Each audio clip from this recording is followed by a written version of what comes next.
تو راز کن فکا ہے اپنی آنکھوں پر عیاں ہو جا، خودی کا رازداں ہو جا، خدا کا ترجمہ ہو جا۔ حوث نے کر دیا ہے ٹکڑے ٹکڑے نوع انساں کو، اخوت کا بیاں ہو جا، محبت کی زباں ہو جا۔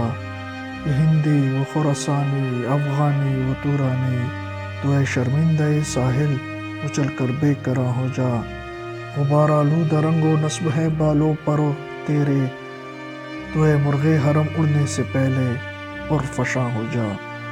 خودی میں ڈوب جا غافل، یہ سر زندگانی ہے، نکل کر حلقہ شام و سحر سے جاویداں ہو جا۔ مساف زندگانی میں سیرت فولاد پیدا کر، شبستان محبت میں حریر و پرنیاں ہو جا۔ گزر جا بن کے سیل و تندر و کوہ و بیاباں سے، گلستہ راہ میں آئے تو جوئے نغمہ خواں ہو جا۔ تیرے علم و محبت کی نہیں ہے انتہا کوئی، نہیں ہے تجھ سے بڑھ کر ساز فطرت میں نوا کوئی۔ علامہ صاحب فرماتے ہیں، اے ہندی مسلمان، ترکوں کی زندگی سے سبق لے، اگر وہ آزاد ہو گئے تو تو بھی آزاد ہو سکتا ہے۔ بس پہلے اپنی حقیقت سے آگاہی حاصل کر کہ تو مقصد تخلیق کائنات ہے، اس کے بعد اپنی خودی کی صحیح طریق پر تربیت کر، اور اس کے بعد دنیا میں حکومت الہیہ قائم کر دے۔ اے مسلمان، اس وقت تمام دنیا اپنی نفسانی خواہشات کی پیروی کر رہی ہے، ہر شخص اپنی خواہشات کو اپنا معبود بنائے رکھا ہے، اس لیے تو اس گمراہ انسانیت کو آخرت و محبت کا پیغام دے اور تمام امتیازات کو مٹا دے۔ آج خود مسلمانوں میں قومیت اور وطنیت کا نظریہ مقبول ہو رہا ہے۔ مثلاً افغانستان کے مسلمان اپنے آپ کو افغانی سمجھتے ہیں اور توران کے مسلمان تورانی۔ اے مسلمان، تو ان کو وحدت ملی کا درس دے اور جغرافیائی حدود و قیود سے بالا تر ہو کر ان کے اندر آفاقیت کی شان پیدا کر دے۔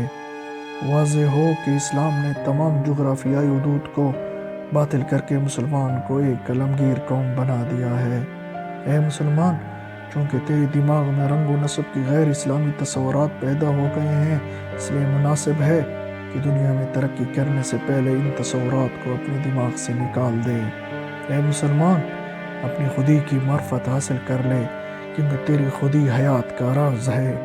زندگی کی حقیقت اس میں پوشیدہ ہے، اور تیری زندگی کا مقصد ہی یہی ہے کہ تو اپنی خودی سے آگاہ ہو جا۔ یاد رکھ، جب تو اپنی خودی کی معرفت حاصل کر لے گا تو اس وقت تجھ میں اس قدر طاقت پیدا ہو جائے گی کہ تو زمان و مکان کی قید سے نکل سکے گا، اور جو شخص زمان و مکان سے بالا تر ہو جاتا ہے وہ حیات جاویدہ حاصل کر لیتا ہے۔ اے مسلمان، زندگی کی جنگ یا جدوجہد میں کامیابی حاصل کرنے کے لیے تجھے اپنے آپ کو فولاد کی طرح مضبوط بنانا چاہیے، یعنی مسائل برداشت کرنے کی طاقت پیدا کرنی چاہیے۔ لیکن جب تو اپنے بھائیوں مسلمانوں سے ملے تو ریشم کی طرح نرم ہو جا، یعنی ان سے نرمی کا برتاؤ کر۔ اے مسلمان، اگر کوئی دشمن تیرے سامنے کوہ بن کر آئے تو اس کا مقابلہ کر، لیکن اگر کوئی شخص تجھ سے دوستی کرے تو اس کو فائدہ پہنچا، اس کے ساتھ حسن و سلوک کر۔ اے مسلمان، تجھے اللہ نے دو قوتیں عطا فرمائی ہیں، فکر اور ذکر۔ قوت فکر کی بدولت تو علم حاصل کر سکتا ہے، اور قوت ذکر کی بدولت تجھ میں عشق رسول اللہ صلی اللہ علیہ وسلم کا رنگ پیدا ہو سکتا ہے۔ اور اس حقیقت کو مد نظر رکھ کہ تیرے علم کی کوئی انتہا نہیں اور نہ عشق کی کوئی نہایت ہے۔ اس کی وجہ یہ ہے کہ تو کائنات میں اشرف المخلوقات ہے، تو اس کائنات کا حاکم اور سردار ہے۔